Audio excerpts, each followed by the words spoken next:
Good morning, everyone. How is everybody? Awake and ready. Yay. It's our joy to be here today. We'll both be sharing in the message this morning.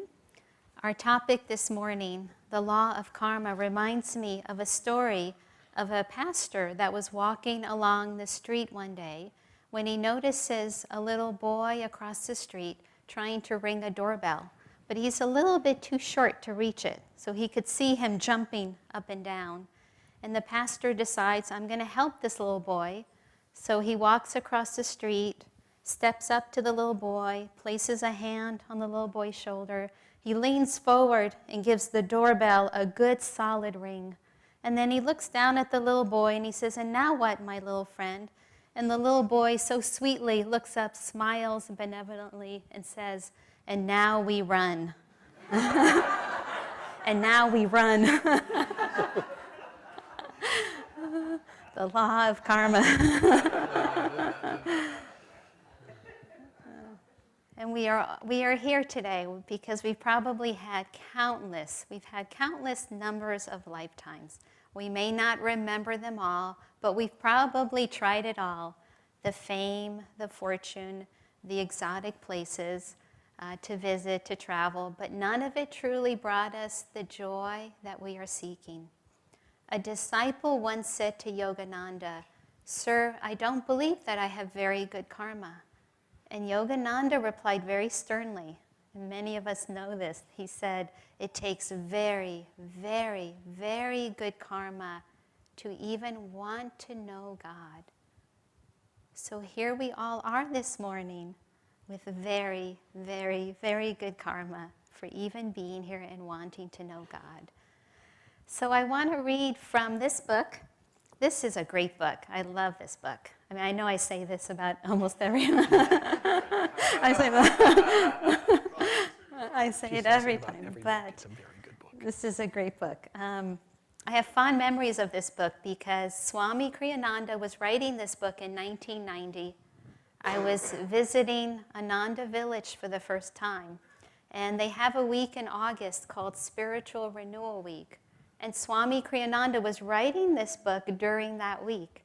And each night he would write a couple of chapters, and the next morning he would come to class and share those chapters. And it's a beautiful book. It's what I call a perfect coffee table book because it's divided in all these chapters, like the need for yoga. What are some of the titles? The law of life, the soul and God, the need for a guru, how to pray effectively. But he has a chapter on, can you guess? Working out karma. So he says it so beautifully, and this book is gems that Yogananda has said to Swami Kriyananda. And Swami Kriyananda has written down these stories, inspirations, and bits of wisdom. And I want to read, this is chapter 10, Working Out Karma, number 1. I didn't have to go past that. This was perfect. So this is a discussion that a disciple is having with Yogananda.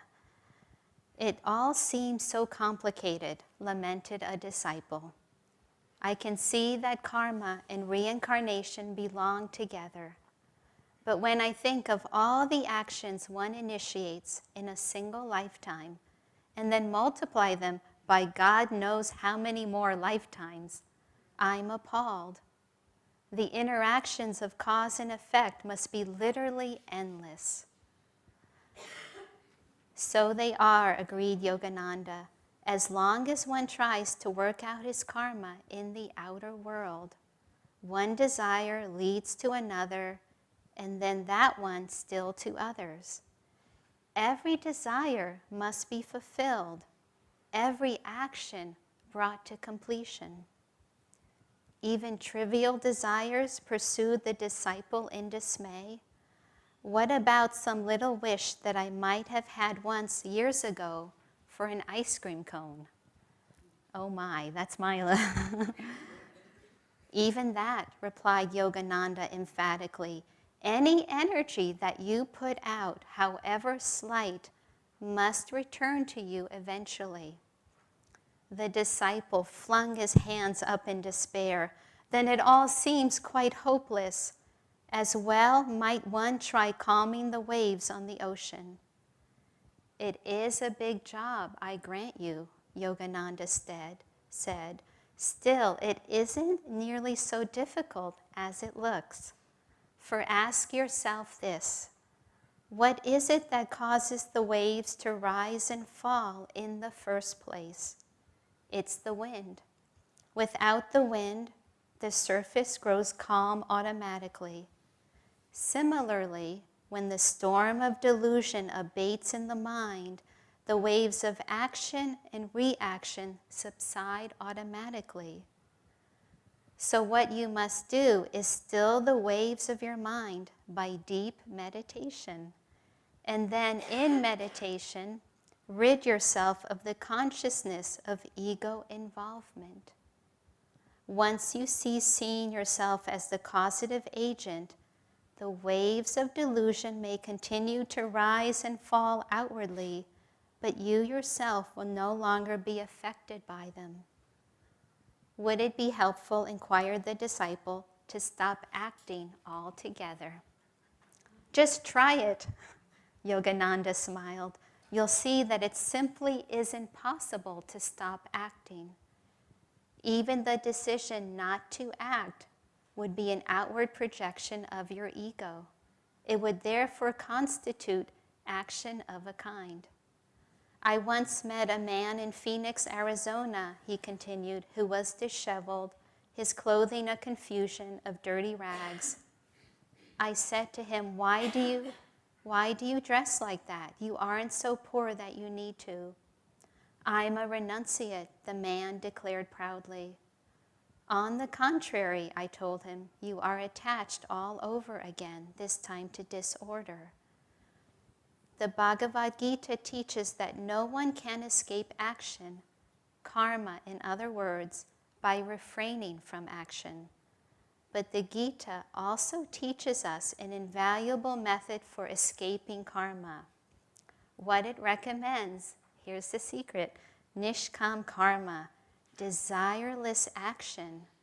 That is, action without desire for the fruits of action. If you act thus, you will gradually attain freedom from the bondage of karma. During activity, never feel that it is you who are acting. Act instead with the thought that God is the doer. Pray to Him, Lord, Thou art acting through me. Even when you make mistakes, make Him responsible for them. He likes that. Of course, you mustn't deliberately do wrong and then lay the blame on Him.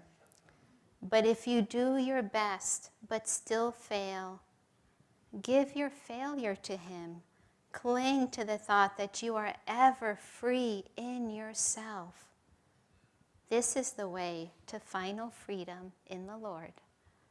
Of course, other things are involved too.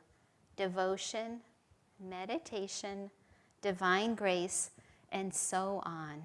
I would love to know what the other so on is. But as far as action is concerned, desireless action is the path to freedom. So, what about those three things? What were they? Devotion, meditation, and divine grace. What about devotion? Why is devotion so important? We talk about it often. When we first come to the path, we talk about developing our devotion, opening our hearts so we can feel God's presence more deeply.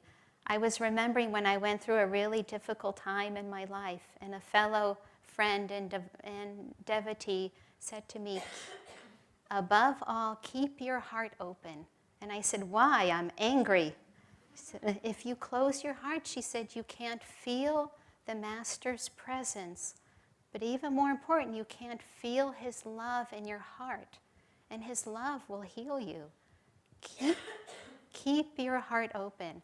And I was having a hard time keeping that devotion going, keeping my heart open. So what are ways to develop that devotion? I had a small house that I was living in at the time. It was a one-room house. I took pictures of the masters, and I put them all around the house. So everywhere I looked, there was a picture of the master smiling at me. We have lots of pictures. These are 5 of them, but we have many more, as you can see in the books and in our boutique. Every time I would look at them, my heart would soften. My heart couldn't stay closed. I moved my altar to the middle of my house. So as soon as I opened the door, there was my altar. There were these 5 guys on the bench, right there on the altar. But then there were all the pictures reminding me of God's devotion, of God's love for me. And then I read books. I devoured them. I read books. I read poems. I listened to music. I chanted. I bought a harmonium. I chanted for the first time. I did all these things so that through this difficult time that I was going through this karma that was happening, I could still feel God's presence, God's love in my life. Why is meditation so important? He said, he talked about it in this reading. We need to cling to the thought that we are free. We're not these habits. We're not these patterns, these tendencies that we think we have. There was a man that was overheard praying to God. He said, "Dear God, if you can't make me a better person, don't worry about it. I'm having a really good time the way I am." We like these habits, these patterns sometimes that we've created. Sometimes we don't like them. But we need to cling to that thought that we are free. Come to the purification ceremony. If you can ever come at 9 o'clock, we have a fire ceremony and a purification ceremony. And in the service, the Master says, "Open your heart to me, and I will enter and take charge of your life. I will take charge of your life. I will change your life." And then we end with the words that are so true.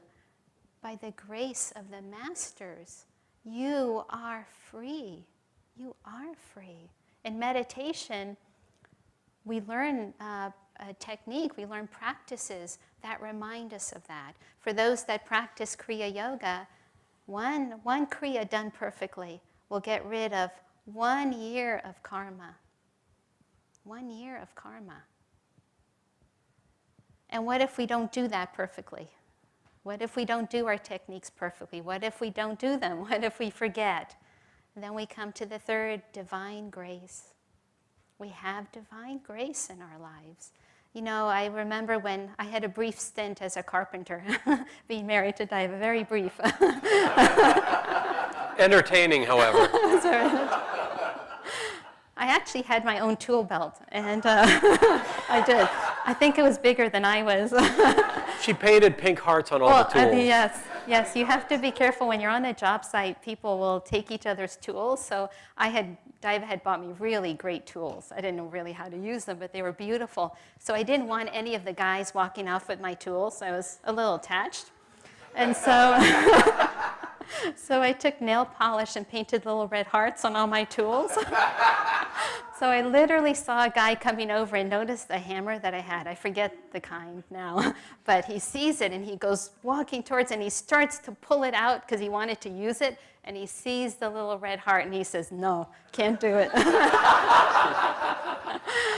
But the reason why I thought about construction, but I remember a time when I was pulling out all these nails. That was my job for the morning, just one nail after the other. And I never knew what size they were. I didn't know if they were long, short, or whatever. I never knew when that nail would come out of that piece of the wood. We never know when our karma will be over. We never know. We think, oh, it can't possibly happen now because I don't do my practices, or I don't do this, or I wasn't kind this morning, or I was impatient. But we never know. We have the divine grace. We have these masters. We have these teachings. If we practice action without the desireless action, if we practice that nishkam karma, we practice our devotion, we practice our meditation, remember the grace of God, come and support each other in our efforts, we too shall be free before we even know it. So God bless you all.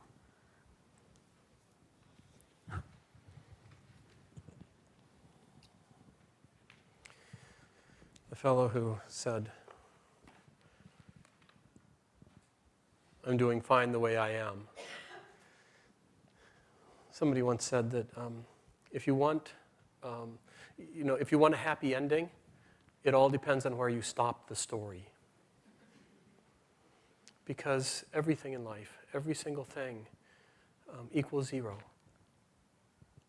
And really, if we want to live in deep inner joy, if we want to live in the presence of God, this is the most fundamental thing we can absorb, we can understand, is that all of the activities, all of the events, all the good things we do, all the horrible things that happen to us, they all equal zero at the end of the day. They all balance out perfectly.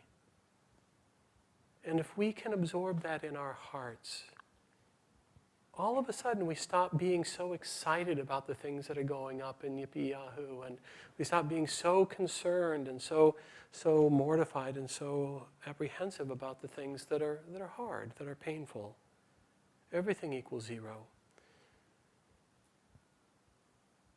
But in the center of all these things is everything we've ever sought.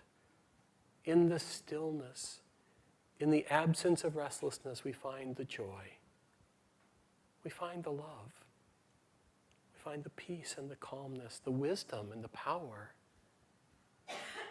And when we absorb ourselves in light and sound, all these things happen. It's sweet that the law of karma and gratitude are topics that come together on the same weekend.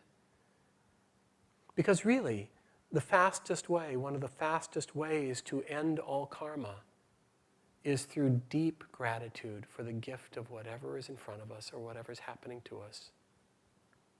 It's amazing when it's easy to be grateful when it feels good, when it fits our habit patterns of mind and thought, when it satisfies the body, the waves of Hawaii, and bobbing. But that's as much off-center as the pains that are there.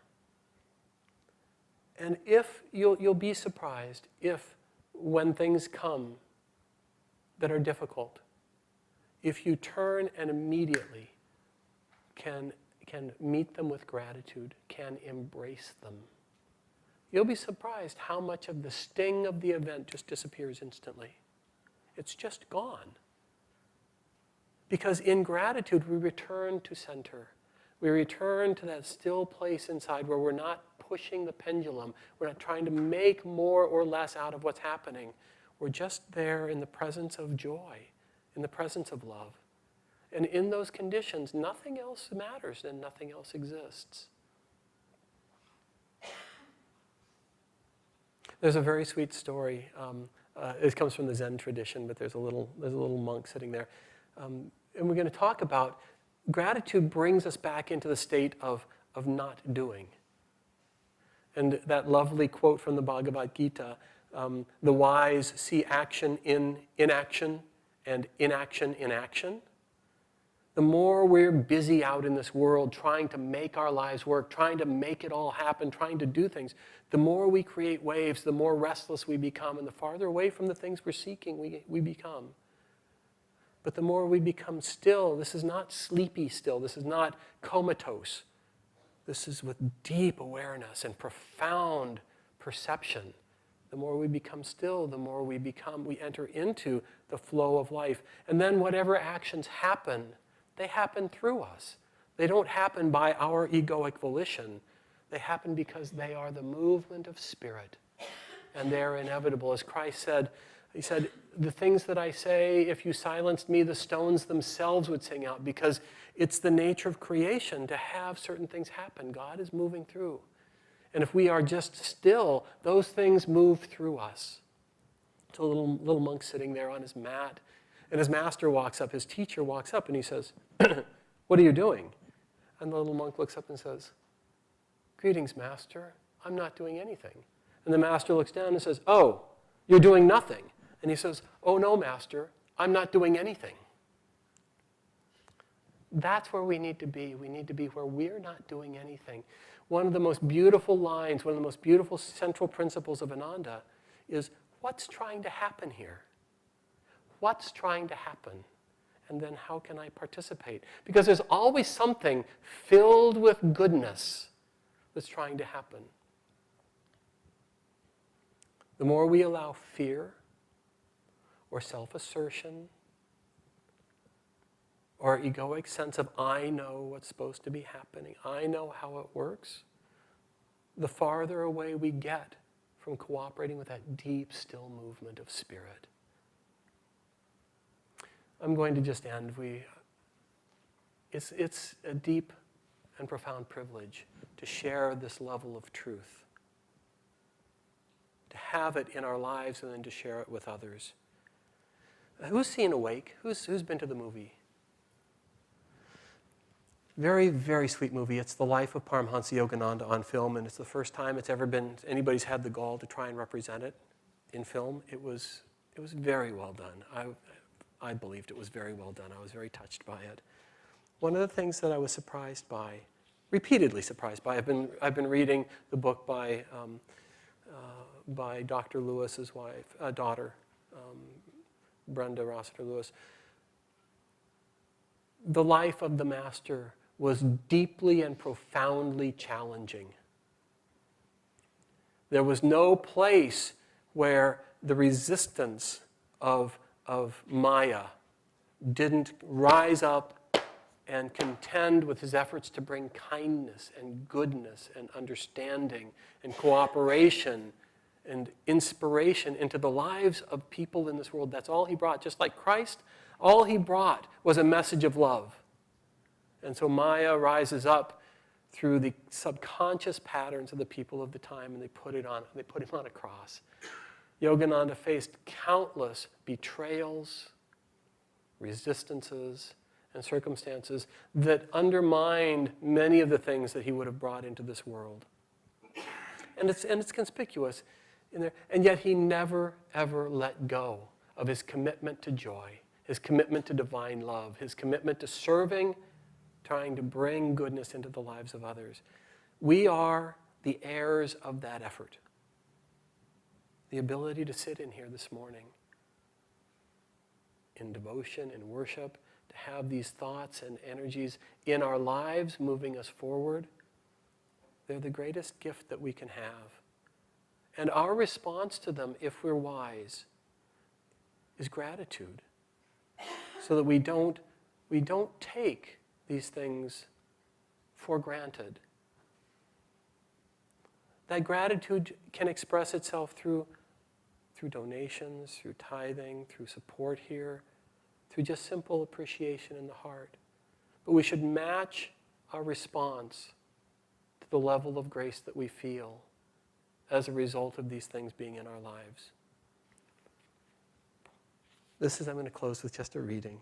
This is Yogananda, number 171, out of the book Whispers from Eternity, his book of prayer, demands, and poems. And this is, I want to pour the scent of gratefulness at thy feet.